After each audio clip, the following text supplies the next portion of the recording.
Looking to sound like you know what's going on in the world? Social strategy, comedy, and other funny stuff? Well, join the club and settle in for the Jeff Dwoskin Show. It's not the podcast we deserve, but the podcast we all need, with your host, Jeff Dwoskin. All right, lad. Thank you very much once again for bringing us into episode 12 of the Jeff Dwoskin Show. So excited to be here. We got an amazing show lined up. My friend Brad Mislow is going to be here a little later from his quarantine, and that's going to be fun for us, not for him. He's stuck there, but he's making the best of it, and he's got a message for us all. So I'm excited to talk with him. My daughter was listening to an episode, which I was excited about. She gave me some advice. She said, Jeff, well, actually, she said daddy, but whatever. You know what I mean? She said, Daddy, you need better segues. You just go anyway, I don't know. Anyway, here's a segue. We're going to talk about social media. All right, I think that was great. I think you clearly understood there was a change in what was going to happen. So I wanted to talk about one quick Twitter tip. I didn't do any tips last week because the show was so long. But the tip I want to share today is on Twitter. When you're all twittering, I think one of the greatest features, and I was surprised. I was talking to my wife, and she's like, I don't use that. And I think it's the greatest feature ever. There's a bookmark feature. So when you're on Twitter and like you got these million tweets flying at you, and you're like, oh, that'd be great, but I don't have time to read that. There's a little drop down, and one of the options is add tweet to bookmarks. And then that adds it to a private list of bookmark tweets that you can go back and look at later. So if someone says something bad about you, or the president says something you want to check out later, or there's an article, you just bookmark it, and then it's there. And then you just go to the bookmark section of your profile, and voila, it's all there. And as you want, you can remove stuff from the bookmarks as well. To me, it's the greatest feature, the greatest thing ever. There you go. I just improved your lives. Probably a lot. You're welcome. And that's the end of social media tips. And our sponsor this week is light bulbs. Light bulbs. You know, you can just hold them over your head, and that's how people know you have an idea. Yeah. It's not just for lighting up a room. It's also for lighting up your mind.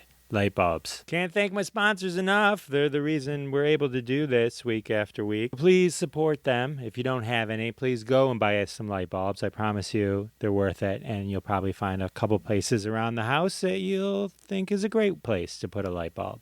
And now it's time for the interview. Recently, my friend Brad was flying back from one of the hot spots back to New York, and he was forced into a 14-day quarantine due to state laws. So I wanted to connect with him, talk with him, so everyone could hear his story. Want everyone to remember all this is real, and we're all trying to stay safe and do everything that we can to keep everyone around us safe as well. So I hope you enjoy my conversation with my dear old friend, Brad. Oh, well, we have a special edition of the Jeff Dwoskin Show. We're going deep into the pandemic, and we're going deep into hashtag wear masks. We're going deep into quarantine. We're here live, but you're not live, but when you hear this, it'll be taped. Whatever, you know what I mean? It's with Brad Mislow. That's ooh. Did you hit a flange button? Yeah, so Brad, who I'm sure you've read about, is quarantined, state-issued quarantined? Yeah, man. State-issued quarantine, state of New York. So tell us what happened. Tell us what happened. All right, well, it starts out very sad. So to your listeners, I apologize for this is going to start an incredible bummer. My father passed away. Very sorry. Yeah. So, hey, everyone just hit stop. No, I'm not doing this. No, I'm just kidding. If you're still listening, please listen. It's a good story. My father passed away, and I had to go to Atlanta for his funeral. He actually died when I got there, so I was there. We did the funeral. I spent a week with my mother just, doing all the things that I had to do to help her. And my sister also, my father died of COVID. My sister also had COVID, but she's way healthier, and she just had headaches and like was tired. So she couldn't be around my mother, so it was just me. So it was a very stressful week, people grieving, and especially in this time. And I was in a state. Obviously, Georgia is one of the many states that are on the tri-state, New Jersey, Connecticut, New York quarantine list. In fact, as I joked to my son, who went with me, the entire Confederacy is on the is on the quarantine list, and now with the addition of Virginia and Maryland, the entire Confederacy. So I knew that coming back, I'd have to do a 2-week quarantine, and I couldn't stay at my home because my daughter is immunocompromised. So that leaves me, with a man without a country.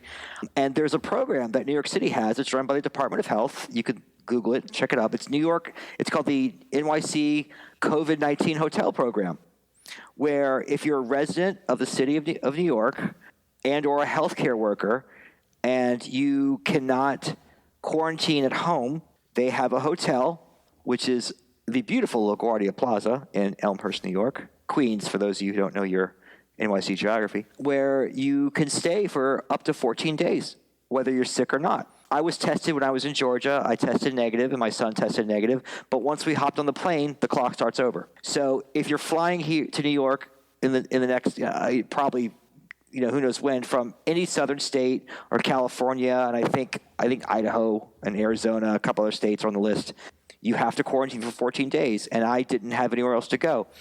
It was not my first choice, Jeff. I did have some friends who know some very rich people in Westchester who are summering, and they have these empty homes, like mansion-type homes. And I was like, oh, please, just let me stay there. I'll bring a sleeping bag. I'll just tent up in their gigantic living room. They probably have a guest house, but that didn't turn out well, and there were some other options I had. That didn't turn out well. So here I am in the COVID hotel, and it's like a combination of hospital and prison. Sounds like a perfect combination. So I'm on day 3. Because I found out Sunday was day 0. And when I got here, they said, well, on the phone, they told me all this crazy information, like you have to stay there 14 days, and you could have one 5-minute break to go outside a day. I'm like, 5 minutes. I said, prisoners get an hour. I mean, I could murder someone and be in jail and get an hour and get 55 more minutes of time than I am here. But when I came here, they found out, no, that's not true. We're not a prison. You could schedule to have air breaks if you want every few hours, and you could stay if you feel well after 3 or 4 days. You can go, but in my situation, I have to be tested. I cannot risk my daughter getting sick at all. So I'm going to get tested while I'm here and wait for that test result to come through. By that time, it'll probably be 14 days anyway. And if you're symptom-free for 14 days, you don't have it. Do that. Have you been tested, Jeff? I haven't been tested, but I've barely left my house. It's very unpleasant. It's very COVID test. They stick a cotton swab through your nose into your brain. Yeah, both nostrils. Both nostrils. We did it in Georgia, and my son was holding on to a railing, and the southern nurse was like, "You're gonna rip that railing right off." Oh, Jesus. Yeah, it sucked. How'd they figure out this is how we test for COVID? Let's just jam this thing into your brain and rub the bottom of your eyeball. That's what it feels like. It's just like, it's like, remember like being a kid and sticking something up your nose and thinking, okay, that's far enough. Yeah. These people they push on through. Just push on through. There's no limits. Just keep going. It's like I think that was the threshold. Like, how far can this light bright piece go in my nose? Well, now you find out. Twice. So at least you know what to expect now. So what do you want to know? Here I am in room 723 at the LaGuardia Plaza Hotel. But have you seen what the hallways look like? Yeah, it looked a little bit like The Shining. It's creepy. I'm like, oh my God, I need a big wheel. It's very Shining like. The patterns are different, but the colors are the same. So the message here for anyone listening is maybe this isn't a right-wing Democratic hoax and this is real. Well, it's funny you say that, because when I was explaining to people, my friends who have been very supportive, and I guess I'm getting more social media attention because my father died and people have been more, I guess I'm in their feeds now. And so when I just said, hey, I'll be doing this, my friends who are on the right side of the spectrum are like, "Oh my God, are they throwing you in a van and like taking you there?" I'm like, "No, this is totally voluntary." Like, there's this perception that once you arrive at the airport, you're like, frog marched out of the airport into a waiting car and taken to a hotel across the street. But that's not the case. I signed up for this. I volunteered, and no booze, by the way. No Not booze. allowed, or you're No. just not allowed booze? And they searched my bag like a security guard, very nice security guard. Everyone here is extremely nice. I don't want to crap on them. They've been doing a great job, and they have a very hard job. All the nurses, and you get temperature checks every few hours. In fact, there's one coming up in about 20 minutes, and they look at you. Rectal, I assume. No, I don't know. That's the enhanced package. I mean, yes. I mean, the thing is, yes, because they have that little like temperature gun. So I'm sure it would still have the same result. So, they did search my bags they asked me, do I have any drugs, do I have any alcohol, do I have any sharps? And I would go like, no. And they're like, all right, they were very nice about it. But so we come, they give 3 meals a day and the food's okay. It's not horrible. It's cooked in a hotel kitchen. So it's like room service. It's that kind of food. You get to pick what you want, or they just bring you stuff? They just bring it to you. I mean, they asked, do you have any dietary restrictions? And I said, I don't like pork. And they went, okay. I explained to my daughter, who's 17, what I got for breakfast one day. I said, and she's like, she's curious. She goes, what'd you get for breakfast? I said, well, they gave me a single serving bowl of Cheerios, a small carton of milk, an apple, and a cheese stick, and a little thing of orange juice that you get in hospitals. And she goes, Dad, you got the kids' meal. I said, oh my God, I did. She's like, a cheese stick and an apple? Come on. You can get food delivered here, but not by anyone you know. Like if let's say someone wants to bring you a baked ziti, they would say, no, go away. But if you order it from a place down the street, that's fine. Hold on. I think someone's at my door. Wow, we could do this live. Oh, I need a mask. Hold on. Coming. This is a live temperature check. So hold on, people. 96.1. That's good. Yeah. That's good. I would have hated to have had tragic news. Oh my God, can you imagine that? That's not funny. No, it's not. Yeah. So yeah, that was my temperature check. What was New York like during the hot time? I mean, you had a great governor, so that's good. I feel like we do too in Michigan. You want to go back to the dark times? Let's hear about it. Before the empire? It was really okay. I would say the really peak of it was March, April, and a little bit of May. That's when we realized how long this would be. A lot of wiping down of groceries, and my son came home for spring break and never left. My son is a college student at the university at Albany, so it's a school like 17,000 kids from all over New York State and the various other regions, and he came home and my daughter stopped going to school, so we had 4 people in a house now and trying virtual school, virtual learning, and I guess that was everybody's story. Two working parents trying to do their job and trying to adjust, but it was eerie that no one was taking the subway, and you heard sirens all the time. It was a constant wail of sirens all the time. It was very strange, and we just didn't go anywhere. I went to get groceries, and that's it. I think I went to grocery store and CVS, and that was the only 2 places I went. I started running more. Instead of like maybe once a week, I was running 2 or 3 times a week. And we were just careful. And then that was also, do we wear a mask? Do we wear gloves? What do we do? It was all this misinformation.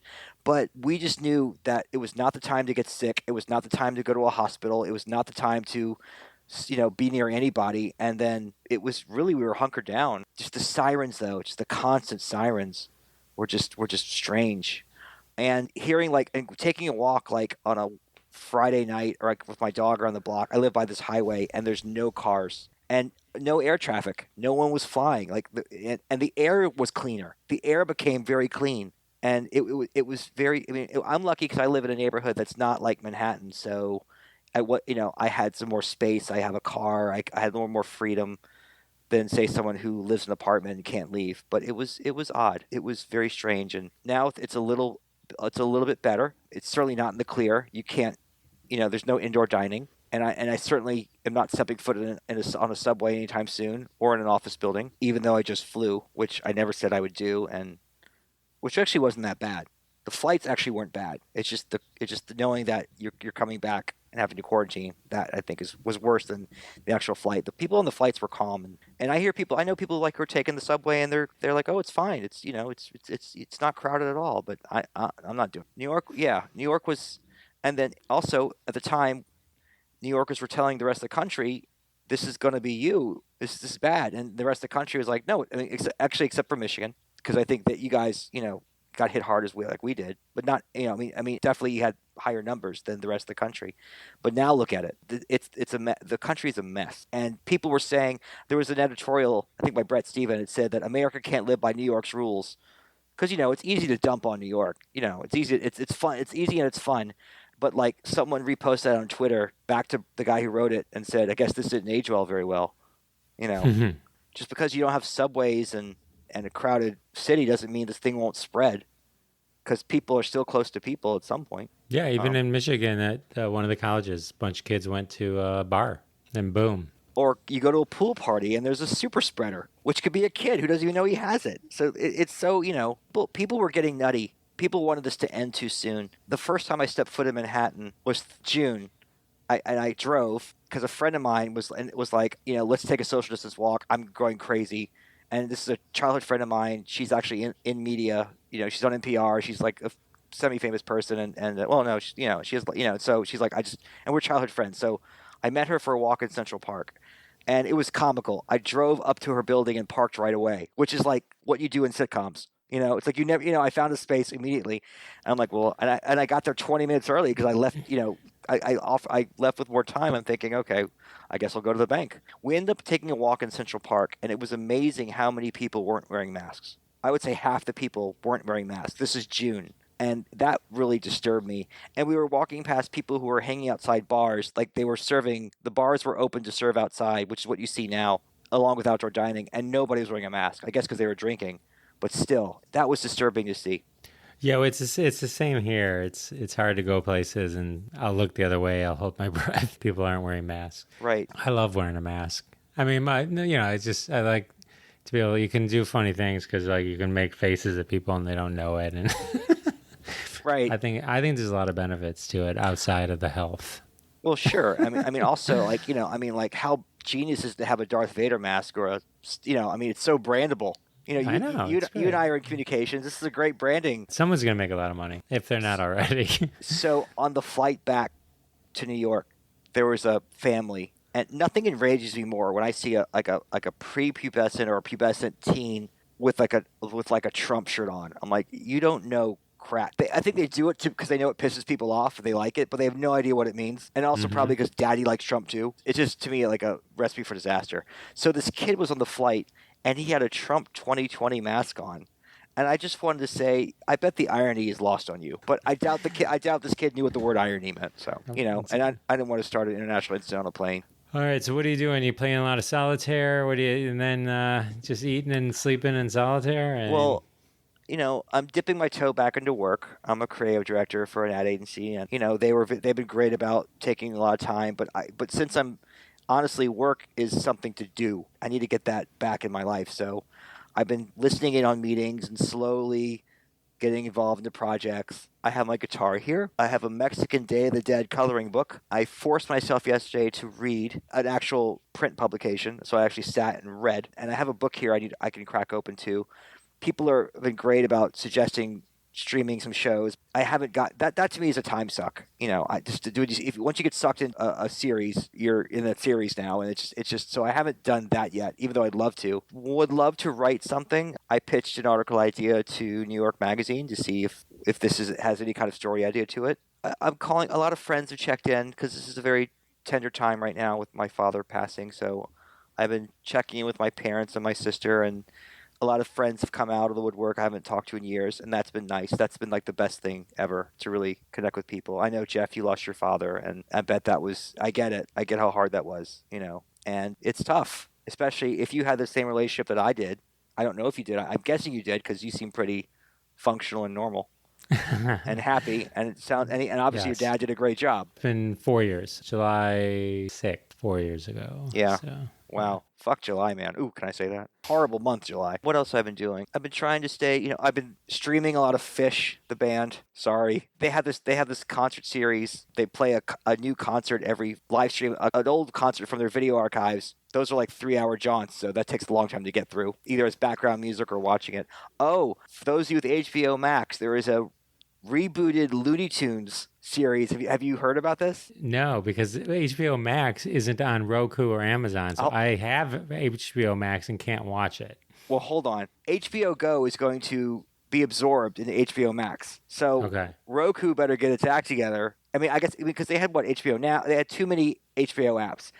HBO Max is going to be their mothership. So Warner Brothers made a reboot of Looney Tunes with all the characters. This is attempted throughout the years. They finally got the secret sauce down. They finally got it to be as funny and as irreverent and as authentic and close to the ones that we grew up on. Because I was watching the first one, and remember, I'm like mourning. I'm like, I lost my dad, and I'm watching this new Bugs Bunny, and I'm laughing.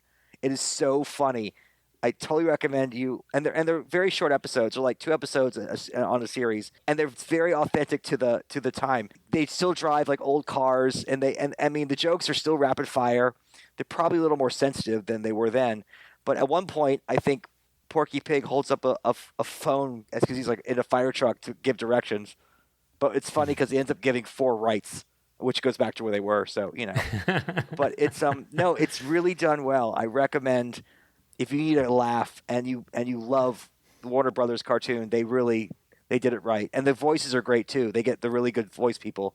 Like I think Tom Kenny from SpongeBob is one of the voices. Watch the new Looney Tunes series; it's worth it. Somehow, every one of these conversations I do turns into a streaming suggestions. Well, it's an undercurrent. It's an underthing. All right. Well, thank you for sharing your story. Very sure. sorry again about your father. It's even harder, I know, during this crazy time to have to deal with that. Thank you for your selflessness and self-quarantining yourself and setting an example for all of us. That's very brave of you. Oh, sure. We appreciate it. And All I right. guess the real message is, everyone, this is real. This shit's real. It's real. Everyone be safe. And Brad, thank you so much. Sure, and keep listening because Jeff Dwoskin is, since I've met him at 16, is and continues to be one of the funniest people I know. Like I'm looking at you right now, and I just want to laugh because, I've known you long enough to know how your brain works. There's a lot of fun stuff in there. Thank you, my friend. Sure. I appreciate that. All right. The moral of the story, my friends, is stay safe, wear a mask, do the right thing, social distance. Hats off to my friend Brad for doing all the right things to keep him and his family and everyone around him safe. Now it's time to look into trends. I hope my daughter appreciates these segues. All right. We didn't do one of these last week either, but we're going to jump into hashtag Roundup. That's an awesome thing on Twitter at hashtag Roundup, and they have an app as well. They play hashtag games all the time, real fun stuff. Found a great one that I thought would be great based on the conversation I had with Brad. We did one not too long ago called Quarantine a Book. Brad said he was reading a book in his 14-day quarantine, which I'm assuming many of you went, what? What's a book? And I know I did. Can't remember the last time I seen one of those, but I've heard of them, and I hear they're good. Okay, so these are dedicated to Brad.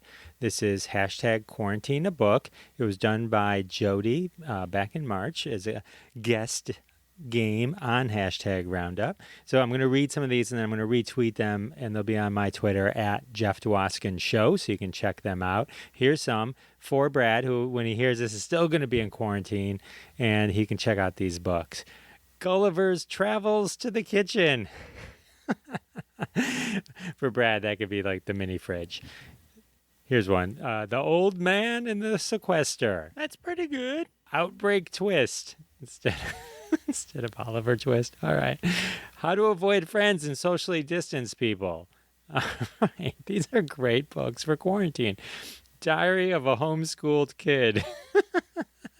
The Tiger King, the Witch, and the Wardrobe. Oh, that is a good quarantine a book. All right. We play these fun games all the time on hashtag Roundup every day, all day. So check them out. I was reading those to you from my bookmark feature. Yes, see, I practice what I preach. All right. Speaking of which, I hope you enjoyed the episode. I hope you've enjoyed the past episodes. We're on Apple and Spotify and Pandora now. So like, subscribe, tell your friends, check it out, and we'll see you next time. Thanks so much for listening to this episode of The Jeff Dwoskin Show with your host, Jeff Dwoskin. Now go repeat everything you heard and sound like a genius. Catch us online at thejeffdwoskinshow.com or follow us on Twitter at Jeff Dwoskin Show, and we'll see you next time.